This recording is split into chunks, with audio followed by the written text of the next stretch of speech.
What's up guys, this is Cher talking, welcome back to my channel. On today's video, let's make a full review for Romancing Festival Joe banner that brings Joe, a damage dealer but also party support for attack and defense, Igomahl, a buff breaker but also debuffer, Barthelemy, an overdrive specialist that can charge overdrive on turn 1.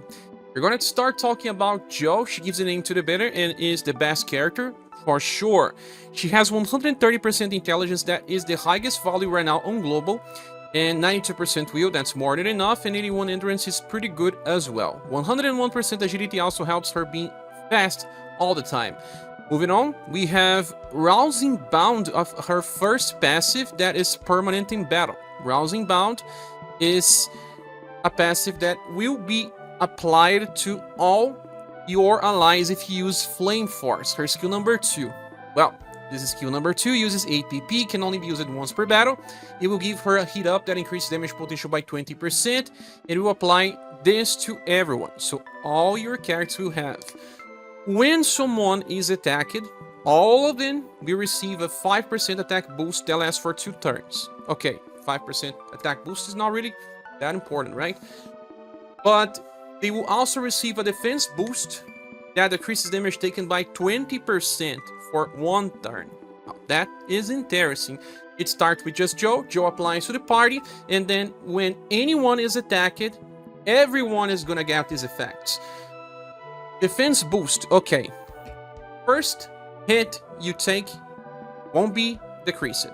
The second will have defense boost, so you decrease damage by 20%. Well, you already have other damage reduction passives, you may already have other types of defense boosts. It all stacks multiplicatively, but every time your boss attacks, you will receive less and less damage. This is very useful versus bosses that attack multiple times, and even bosses that just attack with single target, because the effects will be distributed to everyone no matter what. Number of activation will be just the same no matter if the boss is attacking in AoE. It will trigger just once. Still a pretty amazing setup, and we have to talk about Creator now. Creator has something that is a little similar but not exactly the same, that is Intimidated. With his skill Creator's Flare, he casts Intimidated for 1 turn, and well, when an enemy attacks, it will self-inflict attack down that decreases their attack potential by 10%. In his newest style, this only lasts for 1 turn, the effect, but in his Halloween style, he can apply that Intimidated for 2 turns with his Creator's Wrath. But still, every new turn it resets. If you manage to cast 2 Creator's Wrath, you can even have 2 effects working, but it's just 10%. From Joe, it's 20% damage reduction, so you have part of the effect from Creator, but in a style that is more geared towards boss, because she is still a damage dealer as well. Joe and Creator can still be used together, but Joe tries to steal the thunder of part of what Creator does. Okay, we understand now Rousing Bound, that's her best effect, but let's talk about more stuff.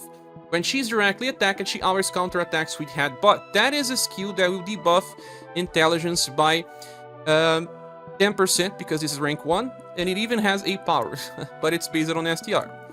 But it's a guarantee, she always debuffs intelligence by 10% when she gets attacked. It's still based on her intelligence, but look, this value is just too high for her to fail the debuff. And when she is attacked, she will grant herself a hit up that can be triggered 3 times per battle, for a total of 45% increase in damage in total. Then the second passive, she starts the fight with 11 BP, and when she lands an attack, she recovers an extra BP. She has 50% chance to chase all of her attacks with Spectacle Portal, and another 50% chance to chase with Checkmate. You can trigger 1, both, none. It depends on your luck. Well, Checkmate is a triple S power attack with cold and heat damage, will be triggered on rank 1. Spectacle Portal is a 3 times attack with C power that will also be triggered on rank 1. Spectacle Portal does more damage, especially if you are using a triple S weapon. Checkmate does less, but you can still do a lot of damage since Joe gets super strong within time. Then we have Intrinsic Step 4, 20% damage increase, then 40% damage reduction when resisting, and 37% chance to evade when resisting attacks. So, a total of 65% damage increase, then 85 if you consider the Flame Force as well. At least intrinsic to decrease damage taken by 40% and the evasion chance. Two different types of chase attacks, and the effect that is already applied to herself, Rousing Bound. So she will always take very low damage in long fights. Now, for skills, we have Frost Shot. That's a single target water spell. She needs a double elemental staff, and we have one in the game. And it's free, and buffs her intelligence by 25% on max level. Pretty nice skill. Then the second we already discussed, Flame Force. The third one is called Odd Circle. It's a single target attack with hit and cold damage that grants all surviving allies an attack boost that increases damage potential by 20% and lasts for 2 turns. And also a defense boost that decreases damage taken by 25% and lasts for 2 turns. Both effect stacks if you manage to use them in a row. You have people like ScherBR or lots of BP batteries, so there's no clash with anyone else in the game. So it's always about using Flame Force on the start of a fight, then cycling between Frost Shot and Odd Circle if you just have this joke. As for inheritance, she doesn't really need any, but in her robbing style we have Headbutt as a command. That would be a free skill that can debuff intelligence by 15%. There is Sparkling Ice for farming scenarios where she attacks 2 times but gets paralyzed. Ice and Fire and Giant Squid can also be used if you are not bringing BP batteries, because this one applies morale down that also decreases damage taken by 25%. Does not stack it with itself, but it does stack with defense boost of Odd Circle if you want. And because it's 8 versus 11 BP, sometimes you prefer this. There is also Fresh Squid. That's a skill that has 1 BP cost and recovers HP by 1.2k. And there is still Spectacle Portal as command as well. So this one will do more damage because you can rank to 99. And if you have a triple S weapon, this will be the strongest attack to use if you just want damage. Maybe when you want to finish a boss, that will be more than enough. But as a whole, Joe is here to be used as a damage dealer and support. Characters that we had in the past had only 1 chance to chase with a triple S attack, but she has 2 chances to chase with Spectacle Portal and Checkmate. Only this already guarantees that she is a strong damage dealer. But now when she applies Rousing Bound to the party, giving attack and defense boost to reduce damage taken and amplify your damage as well, she becomes a party supporter that is very useful for the Forest Heal future. JP loved this unit, we will as well. And she comes to replace Creator in some squads, but can still be used together. Although they use different elements most of the time, you will be using them in different teams. Joe is a meta character and receives an OP grade as one of the best current styles and will still be useful for the foreseeable future. Just as an ad, if you have ScherBR, he helps Joe a lot so that she can use her skill tree to apply attack and defense boost more often, and even 2 times in a row.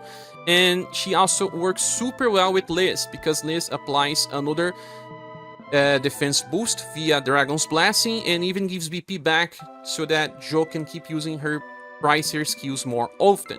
2 characters that are available right now and they will work super well with Joe.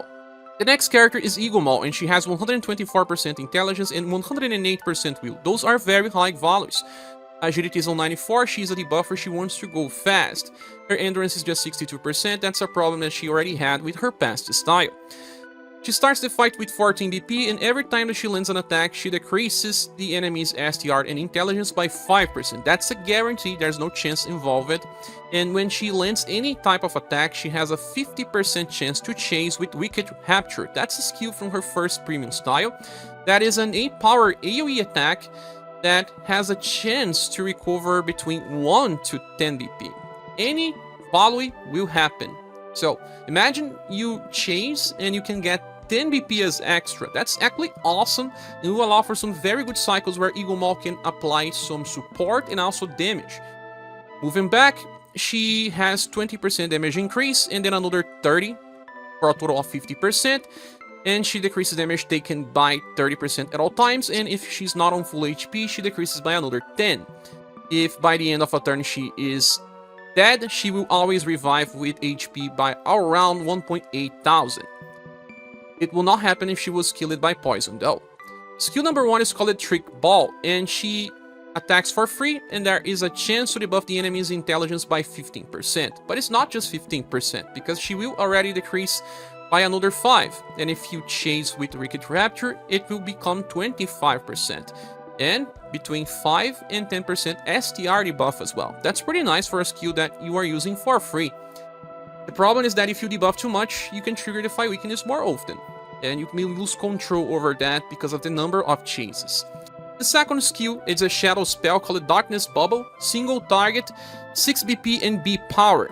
The damage is not even important, but it removes all status buffs from an enemy. It also applies defense down that decreases the defense of the enemy by 20% on max level and lasts for 2 turns and can even stack with itself for you to increase the damage output of your party. But the best part is about removing buffs from an enemy. Many bosses like to self-buff to increase their damage output, sometimes to evade, sometimes to apply ailments, and those are usually the hardest things that you have to control in a fight. So she is one of the best buff breakers in the game, with the best ones being Anni. In her first style, she has that skill called Etoildor, that's pretty similar. In her case, she removes all buffs. Her power is a little higher, it's A instead of B, and she applies attack down. That decreases damage taken. It's defensive instead of being offensive. It lasts for just 1 turn, but, well, decreasing damage taken by 15% will be more important most of the time. And she has a newest style that can use it every turn, and she even has lots of damage because she has a guaranteed chase every turn, alongside buffing the squad passively. And then we also have Halloween ScherBR. She is an awesome unit that I recently got, and she has this skill called Witch Trick that is costlier. Okay, it's 8, and it has 3 POS power. ScherBR has a 50% chance to always change with telekinesis, that it's a skill that can recover HP and do damage. And in her case, besides removing all buffs, she also debuffs all status by 15% on max level. She's considered the best buff breaker right now, with sometimes Anni being better just because of the added status buffs depending on situations. Because if an enemy keeps using the fire weakness, debuffing is not as important as buffing. It will depend on the fight. But Igomahl is between the 3, the trinity of buff breakers, and even though it costs 6 and she only gets 3 BP per turn, since she will be chasing here and there with Wicked Rapture and getting extra BP, she will most likely be using this every turn unless you have bad RNG. The last skill is a spell called Illusion Dice. That's a full AoE attack with shadow damage and double S power that costs 14 BP. Everything that she has on start can only be used once per battle. And it's also fast, that means that she goes first. And if you get the chase with Wicked Rapture, you will recover some BP, and it's also like doing 4S AoE power damage in just 1 turn. It's insane, it's very strong, but only once per fight. And I don't know how many times you will use this, because usually boss fights are just 1 enemy. But now talking about Inheritance, she does have something interesting from her freestyle. This one is available on the Romancing shop and has Refined Black. That's a 6-hit skill with 13 BP cost. That's super powerful, especially if you are buffing her intelligence via other characters or attack boosts. And if she's using a triple S weapon, this is gonna be even stronger. And she can actually be using Refined Black in her skill Trick Ball if you want her to be a damage dealer, and with Wicked Rapture as chase, she will just keep getting BP back. Now, in her premium style, she has Shadow Haze, that it's a full AoE STR debuff. This is actually awesome because she already debuffs STR by another 5%, and when she chases, she will debuff STR by 25%. This skill is also very good because it refreshes BP between 1 to 5, so she will always regain BP back. And if you feel like you are debuffing too much, you can cycle Shadow Haze and Darkness Bubble, so that you debuff and then buff break if a boss is self-buffing too much.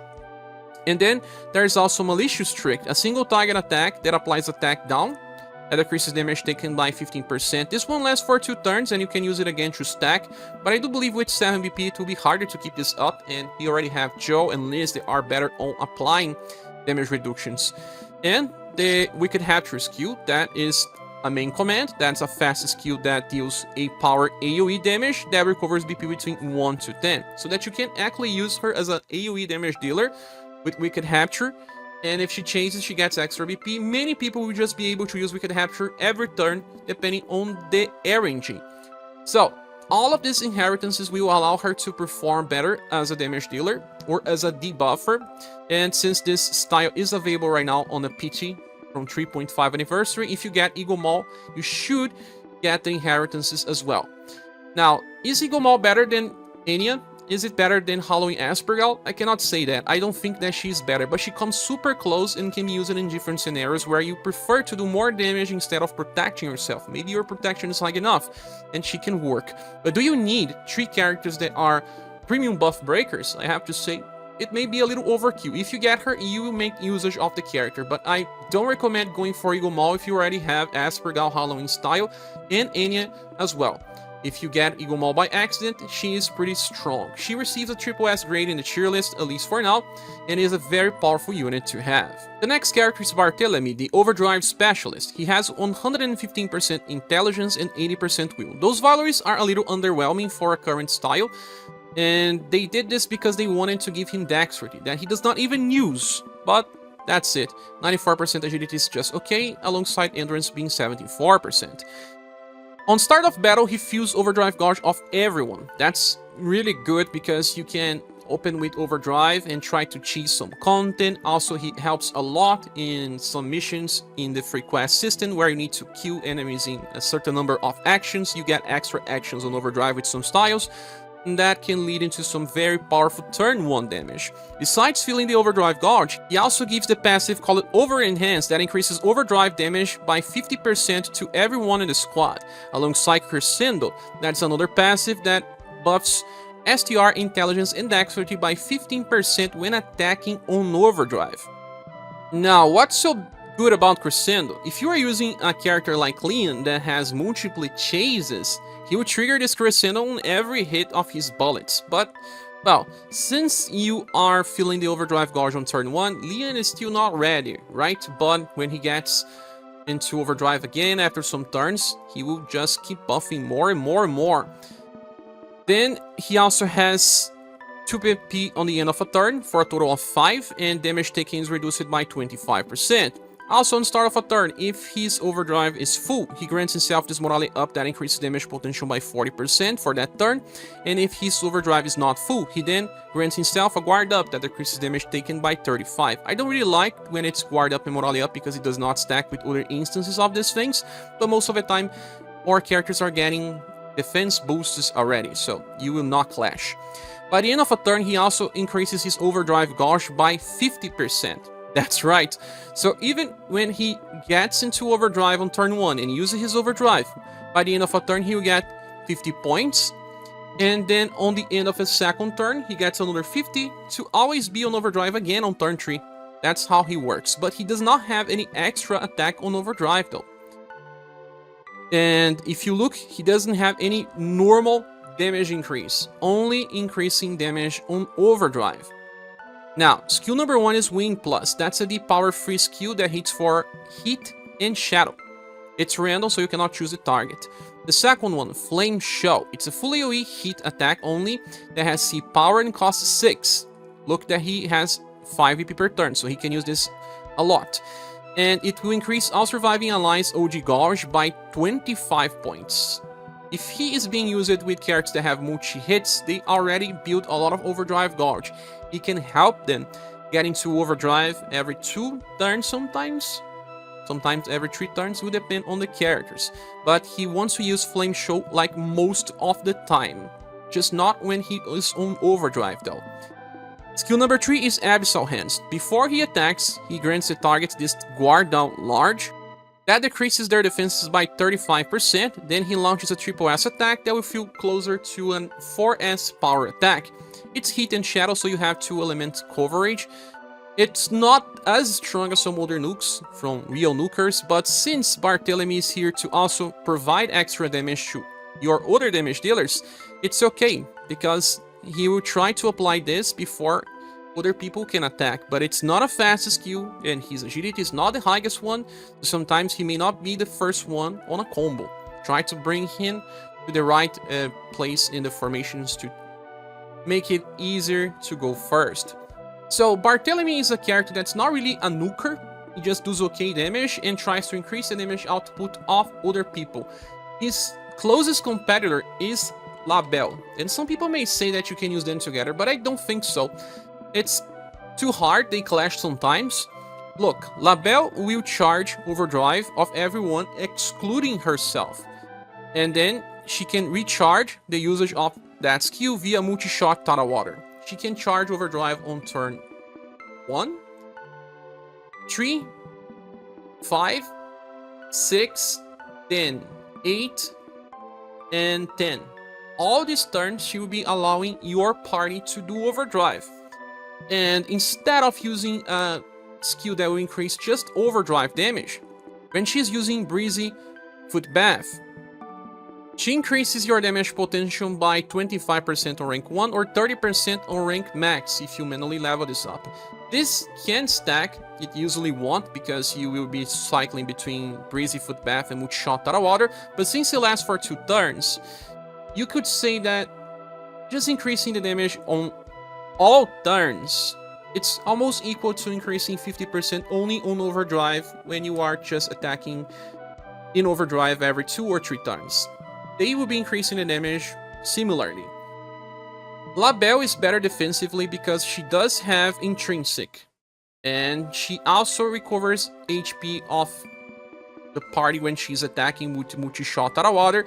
She can cleanse, and she can also increase status elements resistance. For long fights, Labelle is better usually. Barthelemy is better for when you want to do high damage on start. He is not as good going forward in a very long fight. So, can you still bring them together? You can. You actually can, but there is just one problem. None of them are very big nukers. You still need people to keep you alive. And maybe if you have Liz, for example, and she will be giving you defense boosts, okay? Then you could say you can bring 2 nukers. That would be very dangerous, but you could. Then you can use them together, but I don't know why, because Labelle feels the whole overdrive gauge, while Barthelemy actually wants to use his skill number 2 to give overdrive points and not to fully charge. He wants just to help reach there instead of just feeling the full gauge. So in this way they clash, but their buffs are separate and still stack. So who is the best character? It's hard to say. I believe it's Labelle, because Labelle works in more scenarios. But Barthelemy is the best one on turn 1, and that is uncontested. Now, people will use Barthelemy to cheese some fights and try to kill bosses in a short amount of time, and he will work for that. But it's not like the challenges will be balanced around doing this. It's more of a gimmick or something unique that this guy has, but not that it makes him better than Labelle at all times. And if you already have Labelle, it's okay to skip Barthelemy. If you don't have Labelle, you have a bigger reason to have Barthelemy, especially if you get Joe closer to the end of a banner and you can get Barthelemy, since he will add a new type of strategy into your squads. Many characters will get extra super powerful attacks on overdrive, and Barthelemy and Labelle will allow you to keep using those more often. As for inheritance, he really does not need any, but I could say from his human style, Hit Haze could be nice because he evades all attacks in 1 turn. If you use it with people that don't need overdrive gauge or you don't have BP, you can just negate all damage for 1 turn for the cost of 1 LP. He also has Abaddon Hands, plus it becomes an 8 power attack, but it's not important anymore in the game. There is Scatter Explosions, but if you hit 3 times, you're not doing more damage than your skill 3, and you are not applying Guard Down since he's not really the best damage dealer. You actually prefer to help other people do more damage instead. And pretty much like Labelle, Barthelemy right now doesn't feel as strong, but the more characters that we get that have extra attacks on overdrive, the better he will be and the more he will offer. For now, I believe he deserves a triple S grade in the tier list. Now, back to the banner image. Is this banner worth summoning for? Yes, I gave it a Silver Plus award. Jo is a meta character, and she is very good via damage. She also offers attack and defense boosts to help your party both ways. And if you get her soon, I believe it's okay to stop. Don't need to keep pulling. If you already have Labelle, you can skip Barthelemy if you are not a paying player. And if you already have Anni or ScherBR or both, it's okay to also not pursue Igomahl. But all the units here are good at least. Hence why the banner is good, even with just 3 units. I already pulled it, I stopped it when I got Jo. I wish I could get the other 2, but since anniversary is long and there are too many banners, I'll have to wait. Now let's talk about scenarios that you got Jo only on your Tenmuchi. I believe it's still okay to go for Igomahl and Barthelemy and maybe PT one of them. But if you get Jo before Tenmuchis, it's better to just wait and see the new banners as they announce. But what is your opinion? Please say here on the comment section. Thank you so much for watching. Please subscribe if you haven't. And if you want to support the channel, we have links on the description of the video. I hope to see you soon in the next one. Bye.